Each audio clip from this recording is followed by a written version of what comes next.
그때 히스기야가 병들어 죽게 되니 아모스의 아들 선지자 이사야가 나아가 그에게 이르되 여호와께서 이같이 말씀하시기를 너는 내 집에 유언하라 내가 죽고 살지 못하리라 하셨나이다 하니 히스기야가 얼굴을 벽으로 향하고 여호와께 기도하여 이르되 여호와여 구하오니 내가 주 앞에서 진실과 전심으로 행하며 주의 목전에서 선하게 행한 것을 기억하옵소서 하고 히스기야가 심히 통곡하니 이에 여호와의 말씀이 이사야에게 임하여 이르시되 너는 가서 히스기야에게 이르기를 내 조상 다윗의 하나님 여호와께서 이같이 말씀하시기를 내가 내 기도를 들었고 내 눈물을 보았노라 내가 내 수한을 15년을 더하고 너와 이 성을 아수르 왕의 손에서 건져내겠고 내가 또 이 성을 보호하리라 이는 여호와께서 말미암는 너를 위한 징조이니 곧 여호와께서 하신 말씀을 그가 이루신다는 증거이니라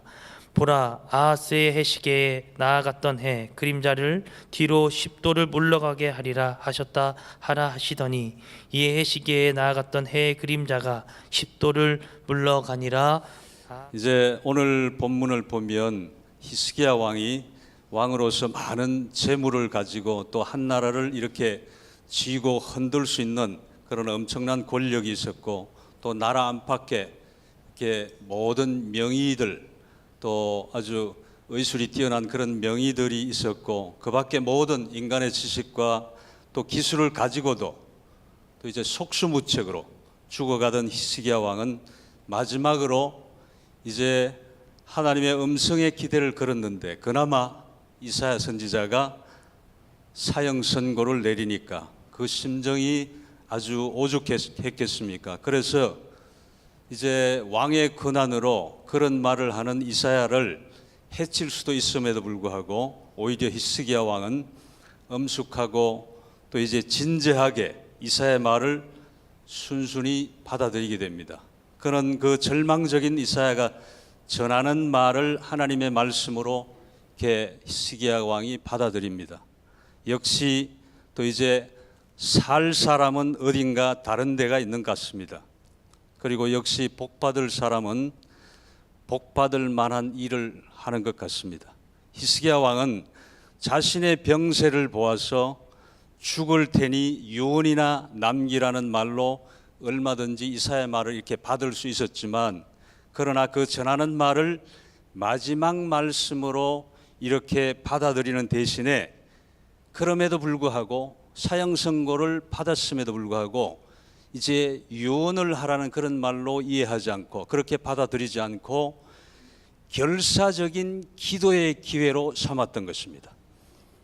오늘 본문이 있는 이사야 38장과 39장을 이렇게 보면 그 히스기야 왕이 병들어 죽게 되었다가 기도로 살아난 유명한 사건이 기록되어 있습니다.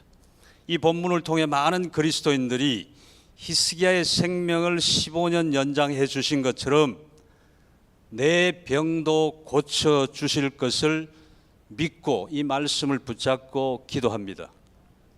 이 말씀을 묵상하기 전에 이사야 38장과 또 39장을 비교해서 한번 읽어보면 38장에는 히스기야는 병들어서 죽을 병이었지만 기도했고 또 하나님의 응답을 통해서 그는 승리했습니다.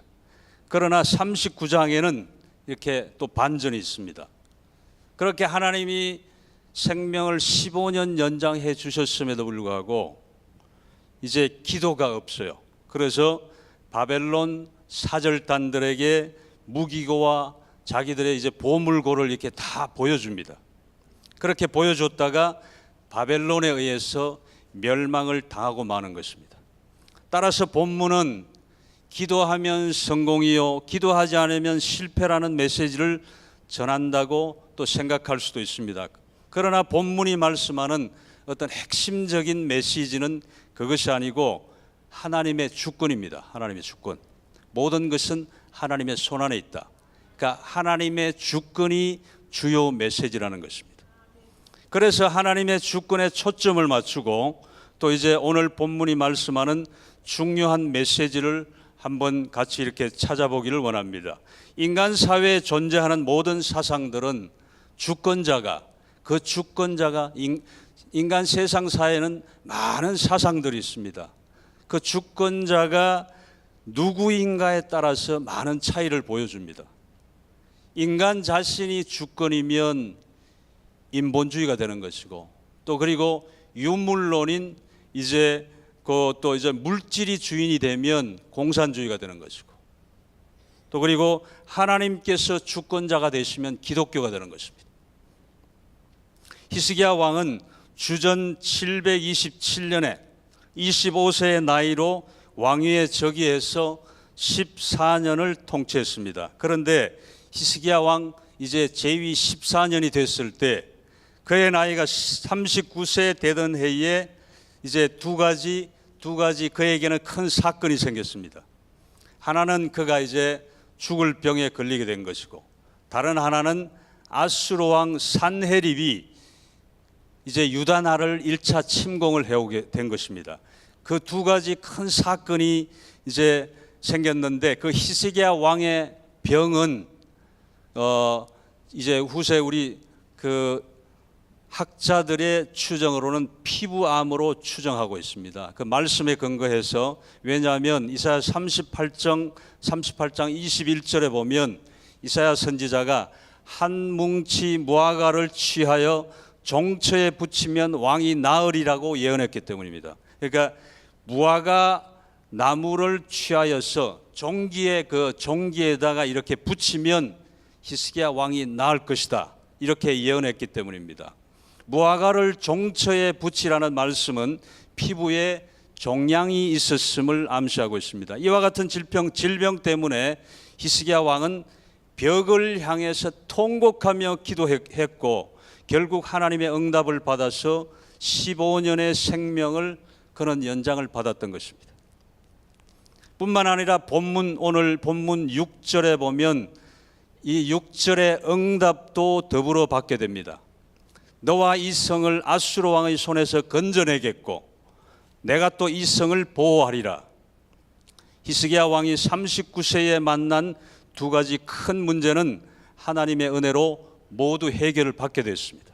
이런 역사적 사건을 배경으로 한 오늘 본문이 증거하는 절대 진리는 하나님께서 주권자가 되신다는 것입니다. 이 성경 66권을 통틀어서 성경이 증거하는 진리를 한마디로 요약한다 하면 하나님의 주권이라는 것입니다. 하나님이 이 세상을 창조하셨고, 하나님이 이 세상을 섭리하시고, 하나님이 끝까지 우리와 함께 하시는, 영원까지 함께 하시는 하나님의 절대 주권, 즉 절대 진리가 있는 것이 성경인 것입니다.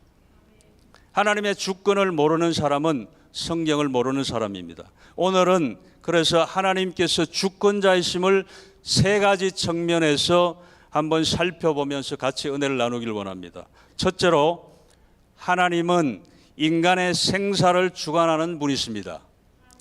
여러분, 이 사실에는 다 동의하시죠? 그렇습니다. 하나님이 부르시면 거부할 자 한 사람도 없습니다. 사람이 죽고 사는 것은 하나님의 손에 달려 있습니다. 하나님께서 정하시면 저항할 수 있는 인간은 아무도 없습니다. 본문 1절을 보면 그때에 히스기야가 병들어 죽게 되니 아모스의 아들 선지자 이사야가 나아가 그에게 이르되 여호와께서 이같이 말씀하시기를 너는 내 집에 유언하라 내가 죽고 살지 못하리라 하셨나이다 하니 그렇게 기록하고 있습니다. 그런데 오늘 본문 또 5절에 보면 하나님께서 내가 내 기도를 들었고 내 눈물을 보았노라 내가 내 수 안에 15년을 더하라고 말씀하십니다. 이것은 사람의 생명에 대한 주권이 하나님께 달려있음을 전적으로 보여주는 것입니다. 히스기야는 죽고 살지 못하리라는 하나님의 말씀을 듣고 나서 얼굴을 벽으로 향하고 심히 통곡하며 기도했습니다. 그러자 하나님께서는 그 눈물을 보시고 응답해 주셨습니다. 여러분, 어려운 일이 있으면 하나님께 기도하시기 바랍니다. 이제 다음 주면 우리 교회 금향로 기도회가 있습니다. 여러분 기도회가 이제 또 선포되면 정말 기대하는 마음으로 기도회를 준비하셔야 됩니다. 금향로 기도회 저는 정말로 기대가 됩니다. 그 요한계시록 8장 이제 3절로 5절에 보면 성경 말씀에 근거가 있는 그 금향로, 이제 우리가 기도를 금향로에다가 담아서 천사가 이제 하늘 보좌로 올리면 하늘의 보좌에 있는 천사들이 그 금향로에 기도가 다 쌓이면 그걸 다시 이렇게 지상으로 다시 쏟아 부으면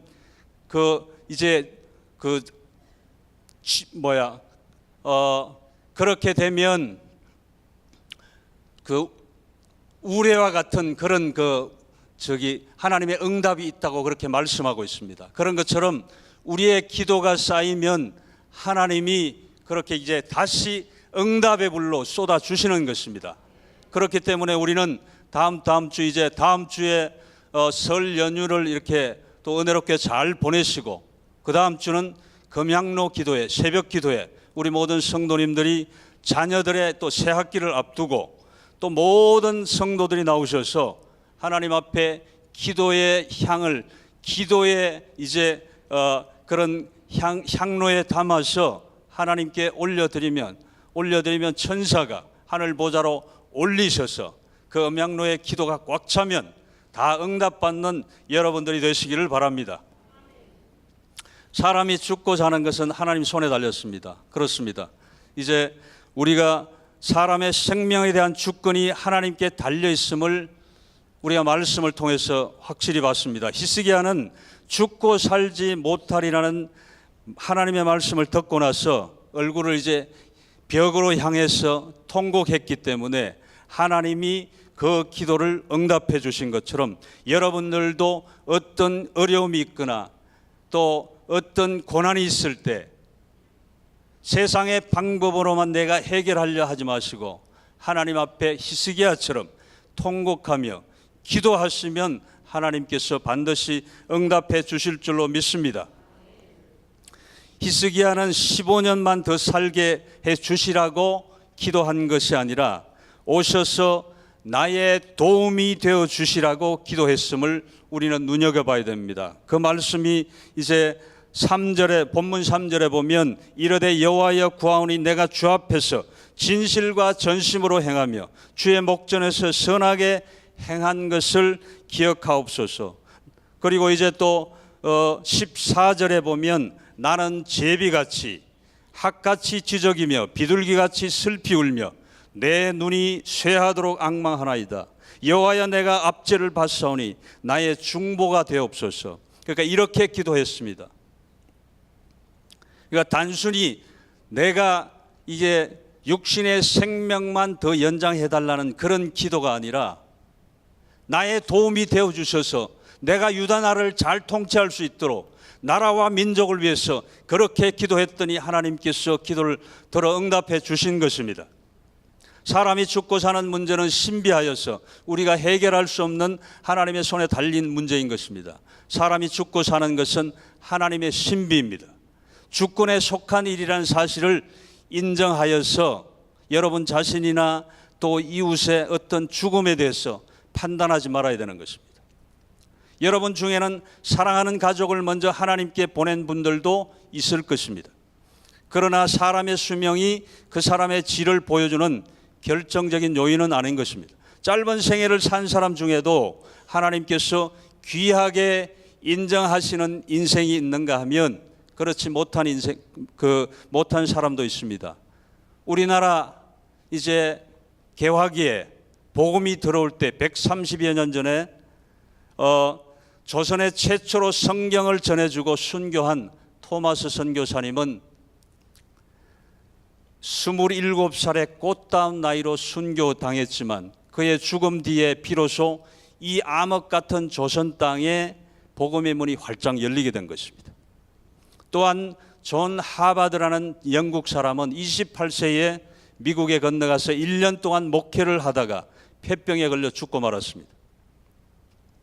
죽기 전에 그는 재산의 절반과 도서관의 모든 책들을 이렇게 다 기부하면서 목사를 양육하는 학교를 세워달라는 유언을 남기게 됐습니다. 그래서 생겨난 대학이 유명한 여러분들이 잘 아시는 하버드 대학교입니다. 사랑의 원자탄이라는 별명을 가진 손양은 목사님도 48세에 공산당에게 순교당하셨습니다. 왜 어떤 사람은 오래 살고 어떤 사람은 일찍 죽는지 우리는 알 수 없습니다. 하나님의 신비요 하나님의 주권이기 때문입니다. 여러분 중에는 7, 80세 이렇게 넘으신 분들은 하나님께 감사하며 사십시오. 또한 일찍 가족을 잃었다고 해서 너무 섭섭해하지 마십시오. 이는 다 하나님의 주권에 속한 일이기 때문입니다. 하나님은 히스기야에게 15년의 생명을 연장하시겠다고 말씀하신 후에 그에게 약 처방을 내려줬습니다. 한 뭉치 무화과를 가져다가 종처에 이렇게 종기의 상처 부에 붙이면 왕이 나으리라고 그렇게 말씀했습니다. 히스기야는 이 말씀에 순종해서 무화과를 종처에 발라서 나았습니다. 사실 무화과는 여러분이 아시다시피 무화과는 약이 아니라 과일입니다.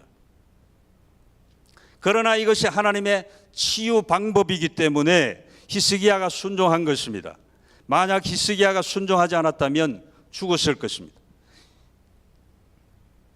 우리는 때가 되면 먹고 또 이제 그리고 잠을 자고 건강 관리를 위해서 해야 할 일들은 운동도 하고 열심히 해야 되는 것입니다.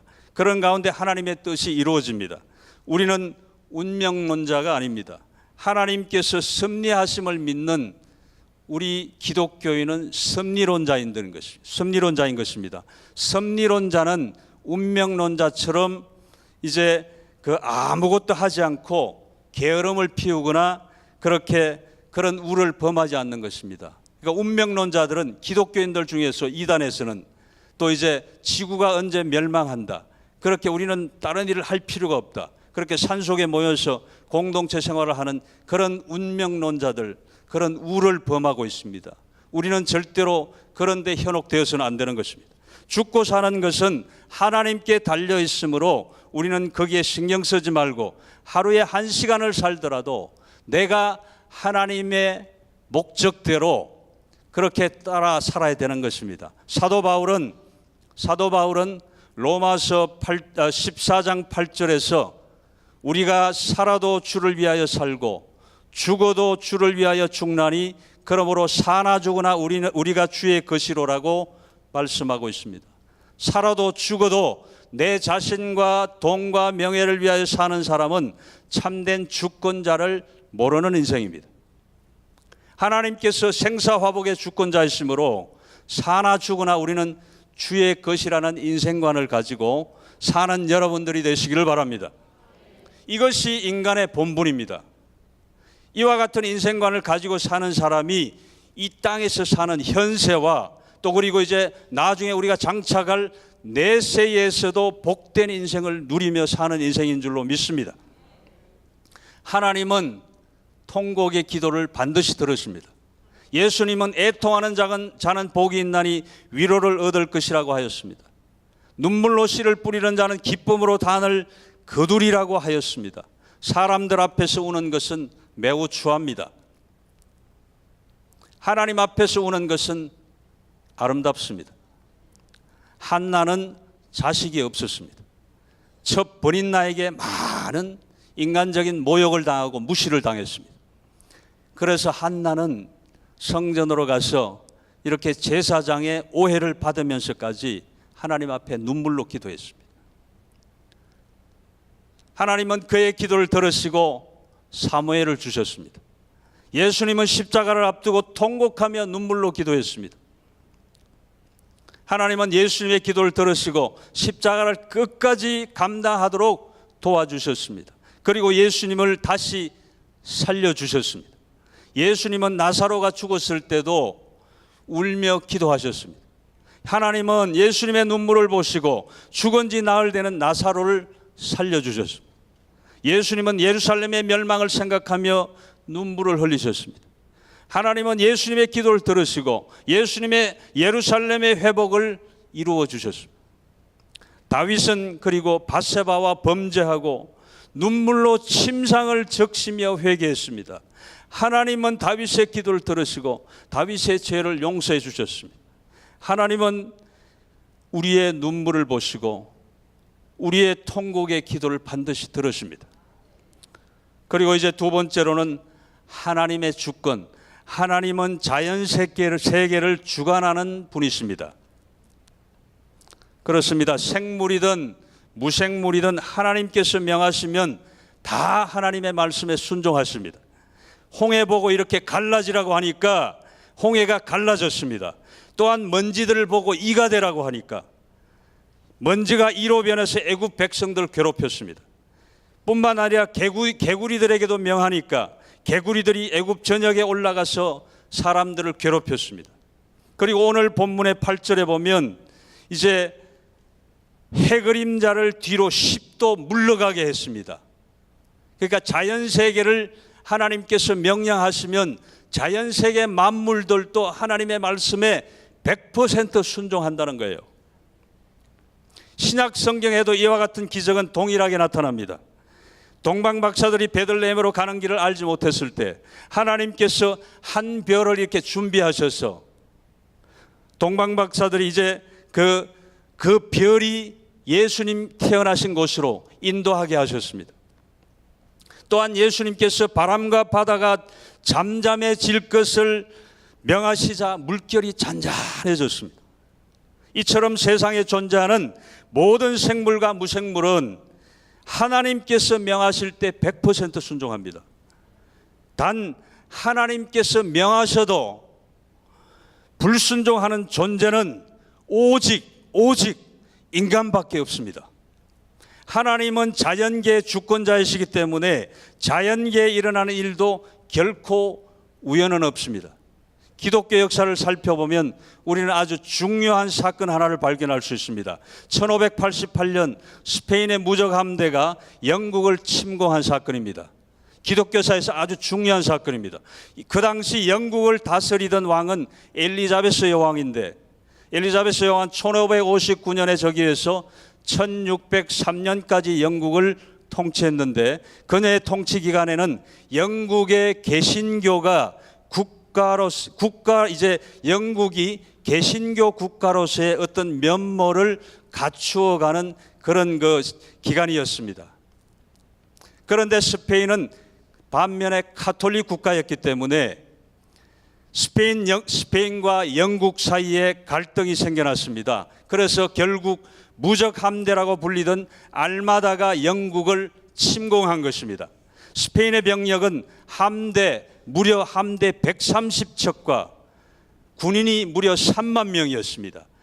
그런데 반면에 영국의 병력은 다 쓰러져가는 배 몇 척밖에 없었어요. 병력으로는 비교가 안 돼. 서로 이렇게 경쟁을 할 수 없는 그런 중과부적이었습니다. 그럼에도 불구하고 이제 우리가 이 말씀을 이 기독교사를 보면 꼭 저는 이게 이순신 장군이 생각이 나더라고요. 임진왜란 때 왜군이 막 수백 대 군함을 가지고 이렇게 쳐들어올 때 거북선 12척밖에 없었잖아요. 그와 비슷한 그런 상황이었던 것입니다. 그런데 무적함대 130척이 도보 해협에 진입했을 때 북해에 찬바람이 막 불어왔습니다. 그런데 스페인은 따뜻한 지중해 기후 속에 살던 스페인 군사들이 아주 찬바람이 부는 그런 북해의 찬바람을 이제 맞게 되자 견디지 못하고 다 감기에 걸려버렸습니다. 모두 죽게 된 판에 함대와 130척의 함대와 또 3만 명의 어떤 군인들이 무슨 소용이 있습니까?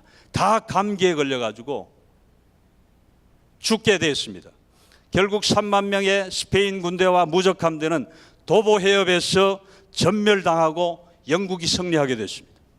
만약 이 전쟁에서 영국이 졌다면 아마도 지금 개신교는 망하고 가톨릭이 오히려 흥왕했을 것입니다.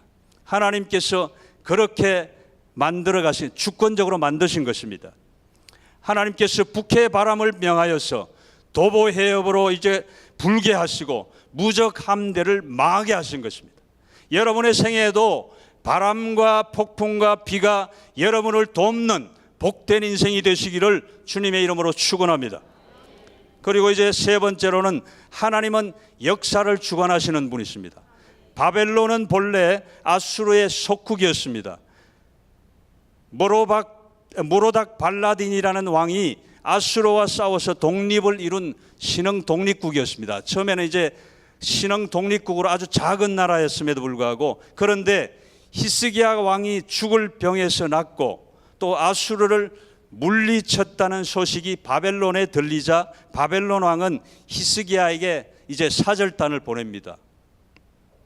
예물을 가지고 온 사절단이 어떻게 히스기야 왕이 죽을 병에서 나았는지, 또 이제 죽을 병에서 나았는지, 어떻게 아수르 같은 그때는 이제 아수르가 제일 강대국이었습니다. 아수르 같은 강대국을 물리쳤는지 물으면서, 바벨론이 이제 자기네들 아주 작은 나라니까 이제 유다의 왕이 죽을 병에서 나았고 아수르 같은 강대국을 물리쳤다고 하니까 와서 아첨을 떨면서 히스기야 왕님 어떻게 병이 낫게 됐고 어떻게 저 강대국 아수르를 이기게 됐습니까? 그 비결을 좀 알려주세요. 이렇게 아첨을 떨었다는 것입니다. 그때 히스기야는 이렇게 말해야 했습니다. 우리가 가진 것이 뭐가 있겠습니까? 우리의 능력은 여호와 하나님이십니다. 이렇게 말해야 했었는데 무슨 약이나 의사의 능력으로 제 병이 나은 거 아닙니다. 하나님께서 무화과를 붙이라고 명하셔서 그걸 어떻게 종기에 붙였더니 병이 낫게 되고 생명을 15년 연장받게 됐습니다. 우리가 아수르를 물리친 것도 오직 하나님의 도우심 때문입니다. 우리의 보물은 오직 여호와 하나님이십니다. 하나님만이 우리의 산성이요 반석이요 능력이신 것입니다. 그렇게 말씀해야 됐음에도 불구하고, 그러나 히스기야는 바벨론 사절단이 바벨론 왕님 하면서 이렇게 아첨을 막 떠니까 이제 바벨론 왕이 부하들 신하들을 시켜서 자기네들의 유다의 무기가 있는 무기 창고와 보물이 있는 창고를 다 사절단에게 다 보여주고 말았습니다. 그렇게 했을 때 바벨론 사람들이 보기에 유다의 보물과 무기가 아주 하찮다 이거죠. 아무것도 아니다. 그래서 나중에 안심하고 유다를 침공해서 유다가 함락된 것입니다. 이처럼 아첨은 인간의 판단력을 흐리게 합니다. 히스기야 왕이 아첨에 속아서 보물고와 무기고를 모두 보여주자 이사야 선지자가 와서 왕이 망령된 짓을 했기 때문에 유다의 모든 보물과 무기를 뺏기게 되고 왕의 자손들은 바벨론의 환관이 될 것이다라고 예언했습니다. 그러므로 이사야의 예언은 무려 126년 뒤에 일어날 사건이었습니다. 아수르를 일어나게 하신 분도 바벨론을 강성케 하신 분도 하나님이신 것입니다. 하나님께서 역사에 일어나는 모든 사건을 주관하십니다. 지금도 마찬가지입니다. 하나님이 역사를 이끌어 가시는 것입니다. 그래서 역사 히스토리는 그분의 이야기 히스 스토리인 것입니다. 이제 말씀을 맺습니다. 그러므로 우리는 기도해야 됩니다. 우리가 기도하는 이유는 아주 분명합니다. 하나님께서 역사의 주관자시며 전능하신 분이기 때문에 우리는 그분 앞에 기도해야 된다는 것입니다.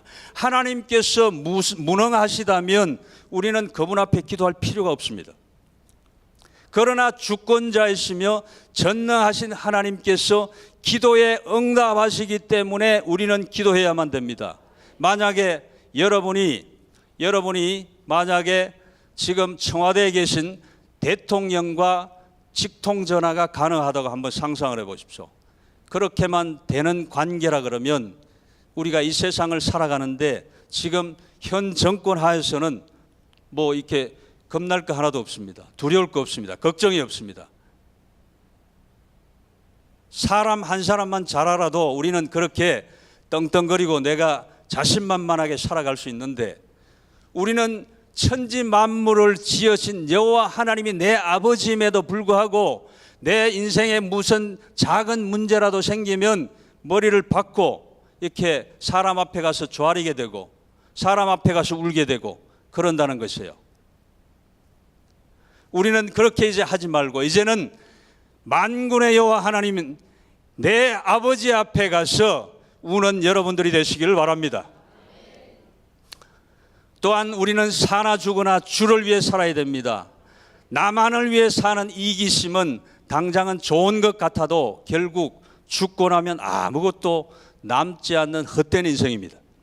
그러나 주님을 위해서 살면 다 버리는 것 같아도, 내 물질을 주님께 드리면 다 없어진 것 같아도, 내 시간을 주님께 드려서 내 시간을 다 빼앗긴 것 같아도, 내 또 열심을 들여서 아무것도 아닌 거 손해난 것 같아도, 아무것도 없는 것 같아도, 당장은 손에 잡히지 않아도, 그렇지만 주님을 위해 살다 버리면 다 버리는 것 같아도 그것이 남는 인생이고 영원히 복된 인생인 것을 여러분은 믿으시기 바랍니다. 우리는 개인과 국가의 장래가 모두 주권자이신 하나님의 손에 달려 있음을 믿어야 합니다. 그 믿음은 히스기야처럼 기도하는 삶으로 이렇게 표현이 되어야 된다는 것입니다. 우리가 믿기만 하고 거기서 끝나는 것이 아니라, 히스기야는 이사야 선지자가 사형 선고를 내렸음에도 불구하고 거기에서 절망하지 않고 하나님 앞에 통곡하며 기도했습니다. 그랬더니 하나님이 기도 응답을 해 주셔서 생명이 15년 연장된 것입니다. 기도하면 이사야 38장처럼 승리를 얻을 것이요, 기도하지 않으면 39장처럼 패배를 맞이할 것입니다. 히스기야는 죽음의 때에 주님을 바라보았습니다. 그는 사람의 사는 것이 여호와께 있음을 믿고 자신을 치료하시고 살려달라고 했습니다. 하나님이 자신에게 큰 고통을 더하신 것은 자신에게 평안을 주려 하심이라고 하였습니다. 히스기야는 질병을 통하여서 하나님을 만나고 믿음이 연단되었습니다. 우리도 그렇습니다. 우리에게 질병이 찾아오면 왜 하필 나에게 암이 찾아오는 거야? 왜 죽을 병이 나에게 오는 거야? 이렇게 절망만 하는 것이 아니라 히스기야처럼 그런 고백을 하는 여러분들이 되시기 바랍니다. 히스기야는 질병을 통해서 하나님을 만나게 되고 믿음이 더욱더 연단되어서 성숙되어지는 계기로 만들었다는 것이죠. 제사함을 받고 그는 평안을 또 얻었습니다. 하나님은 히스기야의 기도를 들으시고 그의 영혼을 사랑하셔서 멸망의 구덩이에서 건지셨고, 모든 죄를, 히스기야가 가지고 있던 모든 죄를 등 뒤로 이렇게 넘겨주셨습니다. 히스기야가 회개할 때 죄사함을 주시고 병을 낫게 하셨습니다. 하나님은 히스기야의 눈물로 드리는 기도를 들으시고 모든 죄를 용서하여 주셨으며, 더불어서 유다를 아시리아에서 건져주셨습니다. 요즘으로 말하면 비교가 안 되는 거예요. 병력으로 봤을 때나 군사력으로 봤을 때, 무기로 봤을 때 비교가 안 되는 거예요. 아수르는 세계 최강대국입니다. 유다 나라는 조그만 이스라엘의, 그것도 분단된 그런 남쪽 유다의 한 작은 나라인 것입니다. 그 나라가 그 강성한 아수르를 이기게 된 것입니다. 히스기야 왕은 얼굴을 벽으로 향하고 여호와의 구원이 내가 주 앞에서 진실과 전심으로 행하며 주의 목전에서 선하게 행한 것을 기억하옵소서 하고 심히 통곡했습니다. 위기의 때일수록 지혜로운 결단이 더욱 필요한 것입니다. 여러분도 여러분의 삶에 어떤 위기가 왔을 때 결단을 잘하셔야 된다는 것입니다. 내가 인간적인 방법으로 해결할 것이냐, 하나님의 방법으로 해결할 것이냐, 그것을 놓고 결단을 지혜롭게 하셔야 된다는 것이죠. 그래서 참 지혜란 하나님을 경외하는 것이요, 하나님의 뜻을 헤아려서 아는 것입니다. 하나님의 뜻을 아는 것이요. 그러니까 히스기야 왕은 하나님의 뜻을 알았던 것입니다. 하나님을 경외했던 것입니다. 여러분, 세상적인 것들에 걸고 있던 모든 기대와 소망이 끊어지고 깊은 절망과 또 좌절감에 빠졌을 때, 바로 그때야말로 하나님께서 역사하시기에 가장 좋은 기회임을 여러분은 믿으시기 바랍니다. 인간의 최악의 상태란 하나님께는 최선의 시간인 것입니다. 최선의 기회인 것입니다. 인간의 최악의 상태, 만약에 이제 암병에 걸려서 내가 사형 선고를 받았다. 그때가 하나님을 만날 수 있는 절호의 기회라는 것입니다. 우리가 포기할 수밖에 없는 상태가 오히려 하나님께는 우리를 위한 당신의 사랑과 능력을 확실하게 우리에게 보여줄 그런 기회가 된다는 것입니다. 그러므로 우리는 포기하는 대신에 끝까지 하나님의 사랑과 능력을 믿고 기도해야 되는 것입니다. 임종의 순간이야말로 영생의 주님을 더욱 확실히 믿고 영혼은 맡기는 기도를 해야 된다는 것입니다. 그러니까 임종 때 내가 이제 마지막이다, 그때 그냥 포기하는 게 아니라 임종의 때에도 영생의 주님을 더욱 확실히 믿고 영혼을 맡기는 기도를 해야 된다는 것입니다. 끝까지 주님 앞에 서는 날까지, 그 순간까지 우리는 기도를 멈추지 말아야 된다는 거예요. 사랑하는 여러분, 말씀을 깨닫고 회개의 눈물을 뿌리며 간구하는 심령에 하나님의 놀라운 은혜가 임한다는 사실을 여러분은 믿으시기 바랍니다. 믿음의 사람은 기도하는 사람입니다. 그러니까 믿음이 있다는 사람은, 그러니까 제일 큰 표시가 기도하는 사람이 결국은 믿음이 있는 것입니다. 성경 지식을 많이 아는 사람이 믿음이 있는 사람이 아니고 기도하는 사람이 믿음이 있는 것입니다. 우리가 위기를 극복하는 것은 기도 외에 다른 길이 없습니다. 세상적인 사람은 위기의 순간에 하나님을 떠나서 사람들에게 갑니다. 자신의 능력을 또한 의지합니다. 그리고 세상의 것으로 위로를 얻고자 합니다. 그러나 믿음의 사람은 위기의 순간에 기도의 자리로 나아갑니다. 하나님은 위기의 순간에 기도하기를 원하십니다. 너 나에게 와서 기도해라. 그 하나님이 부르십니다. 시편 50편 5절에 보면 환난 날에 나를 부르라. 내가 너를 건지리니 내가 나를 영화롭게 하리라. 아멘. 그렇습니다. 환난 날에 나를 부르십니다. 하나님이 여러분을 건지십니다. 그리고 영화롭게 하십니다. 우리는 환난 날에 기도함으로 하나님의 능력을 체험하고 하나님께 영광을 돌릴 수 있는 것입니다. 그런 여러분이 다 되시기를 주님의 이름으로 축원합니다.